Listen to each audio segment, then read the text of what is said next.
ባለፈው ይሄንን ቪዲዮ አየሁላችሁና ገርሞኝ ዝም አልኩ። ሴት መልኳ እንዲያታለህ አትራቃት፣ ብዙም አትቅረባት፣ ተጠንቀቃት። እንደው ማሐቂራቱን በጣም የተናቀች መሂነቱን ወራዳ ተራ ነገር حتى انهم لا يعدونها رجسا من عمل الشيطان እርኩስ ነች። እሷን ፈጣሪ ሳይሆን ሰይጣን የሰራት ይባል ነበር።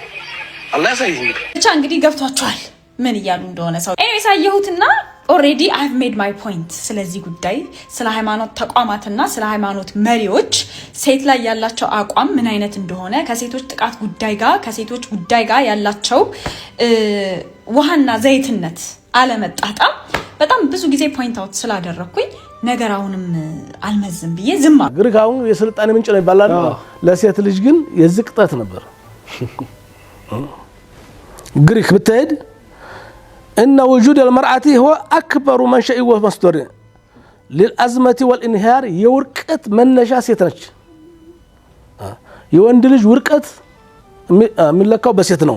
መጥፊያው ናት في العالم በዚህ ዓለም ለወንድ ልጅ ጉዳት የተፈጠረ ሴት ነች።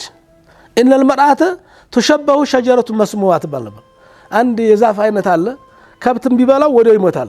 ፍየልም አንድ ቅጠል ከቀመሰች ወዲያው ትሞታለች። መርዛማ ዛፍ ነው ይባላል። መርዛማ ሰው ሴት ነች። አላህ ወንዶች በግሪክ ሀገር አላህ ያሳይ። እንግዲህ شجرة مسمومة حيث يكون ظاهرها جميلا ምንም ስታያት ቆንጆ ብትመስልም መርዝ ነች።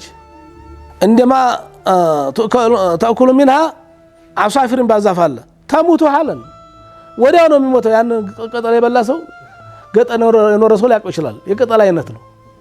ከብቶችም ተበሉት ይሞታሉ።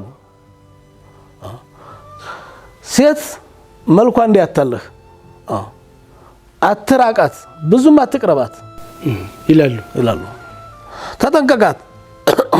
እንደው ማሐቂራቱን በጣም የተናቀች መሂነቱን ወራዳ ተራ ነገር حتى انهم ليعدونها رجسا من عمل الشيطان እርኩስ ነች። እሷን ፈጣሪ ሳይሆን ሰይጣን የሰራት ይባል ነበር። አላህ ያሳይ። እንግዲህ የሷ ፈጣሪ ላይ ነው ሰይጣን የሰራት وكانت عندهم كسقط المتاع يودق አሮጌ ቃታ ይባል እንደው አገልግሎቱን የጨረሰ ጫማ ወይት እንደወደቀ አታውቅም አይደል?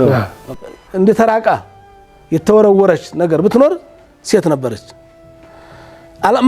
المرأة عند الرومان ودروما ستهد دمو ومن عجيب ما ذكرته بعض المصادر وهو مما لا يكاد يصدق لما من يستقران مما لاقته المرأة في العصور الروما غيره روماوያን ሀገር እንግዲህ እስሙ ላይ ምንታገላ ያሳፍራል ለማመን ያስቸግራል።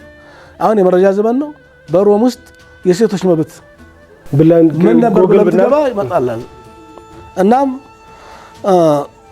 ليس للمرأة روح نفس الله تلات بطنات تكلوا روح الله تو ፍየልም አላት ዋሰው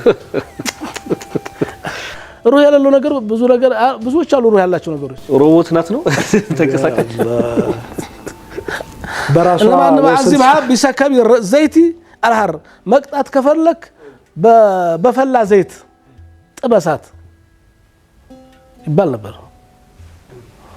شوف الله ያሳይ። እንግዲህ የፈላ ዘይት ምን ያክል እንደሚያቃጥል እስኪ እናንተን ጠይቃቸው። ቀርበው ስላላችሁ ያውቃሉ። አረኛ ምን ነው እኛ ምግብ ሳዘጋጁ ዘይት ተፈናጥሮ የሚያደርሰው ጉዳት እናውቃለን። በፈላ ዘይት ቅጣት شوف الله ያሳይ። እንግዲህ ወርብጣሃ بالأعمدة ማሰር ከፈለክ ከምሰሶ ጋራ ከወጋገሮ ጋራ እሰራትና ትደር ተዋል። الله روماوያን ዘንድ ነው ይሄም በሌላው ደግሞ ካኑ የርቢጡና አልበሪአተ ቢዙል الخيول አንዳንድ ጊዜ ደግሞ እጇን እንድታስራ ጸጉሯ ከፈረሱ ጅራት ጋር ይታሰራል። እንዲያጎሳቆላት ፈረሱ እንግዲህ ሲሄድ ይዟት ይጎትታታል። ሙታውላ ትመጣለች። ገሎ እየጎተተ ማታ ይዟት ይመጣል።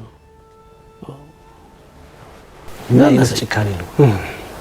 የኋላ ታሪካችን ዛሬ ላይ ሰለጠን የሚል ሁሉ ዛሬ ላይ ለሴት መብት እንቆራቆራለን የሚሉ የቀድሞ ታሪካቸው ይሄን መስሎ ይነግረናል። ጃሂልያን ነው ያየን ያለነው። ተወዳጅ ተመልካቾቻችን ከእስልምና በፊት የሴቶች መብት ምን ይመስል ነበር? መብት የሚባለው ቃል በኋላ ነው የመጣው። መብት መባሉ ቀርቶ የሴቶች ሁኔታ ምን ይመስል ነበር? በጃሂልያ እንዴት ነበር ይታይ የነበረው የሚለውን ነው ኡስታዝ ማሳያዎች ነግረውናል። በጣም በሚገርም ሁኔታ